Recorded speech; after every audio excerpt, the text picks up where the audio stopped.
விசுவாச கப்பலொன்று செல்கின்றது. புயல் வந்த போதும் தென்றல் வீசும் போதும் அசைந்தாடி செல்கின்றது அக்கறை நோக்கி.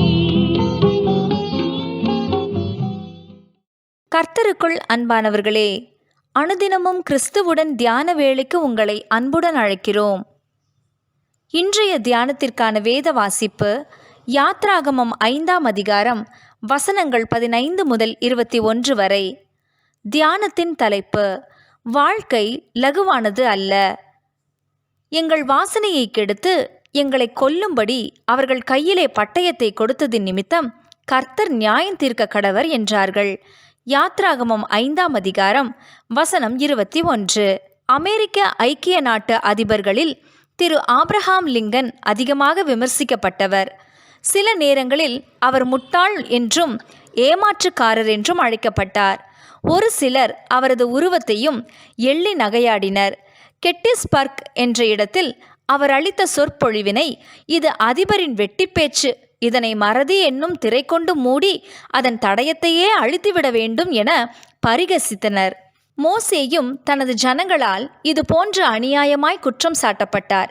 செங்கற்கள் அறுப்பதற்கு வைக்கோல்கள் தரப்பட மாட்டாது என்று பார்வோன் யூத அதிகாரிகளிடம் கூற மக்களின் கோபம் மோசேயிடம் திரும்பியது. பார்வோன், எங்களை கடுமையாய் வேலை வாங்குவதற்கு நல்ல ஒரு தருணத்தை ஏற்படுத்தி விட்டீர்கள், நாங்கள் அதனால் செத்து மடியவும் நீங்களே காரணம் என்றனர். பார்வோன் சுமத்திய வேலைப்பளுவை கூட அவர்கள் பெரிதுபடுத்தவில்லை.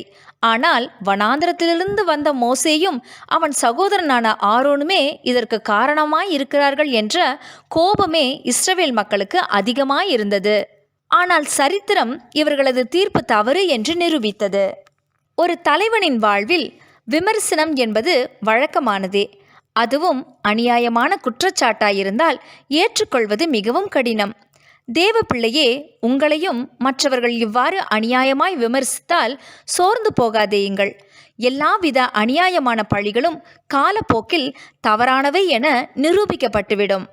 எனவே அத்தகைய விமர்சனங்களை தேவனிடத்தில் ஒப்படைத்துவிட்டு அவரது அன்பின் கரங்களில் இளைப்பாருங்கள். தேவனுடைய கருத்துக்களே முக்கியமானது. உங்கள் செயல்கள் தேவனுடைய பார்வையில் ஏற்புடையதாக இருந்தால் உங்களை பற்றிய அவதூறு சொற்களை பற்றி கவலைப்பட்டு உங்கள் நித்திரையை இழக்க வேண்டாம். தேவன் யாவற்றையும் சரி செய்து விடுவார்.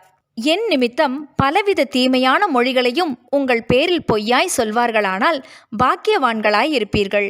மத்தேயு 5ஆம் அதிகாரம் வசனம் 11. தேவன் உங்களோடு இருக்கும்போது எதிரிகளையும் நண்பர்களையும் பற்றி கவலைப்பட அவசியமில்லை. ஜெபம் செய்வோமா?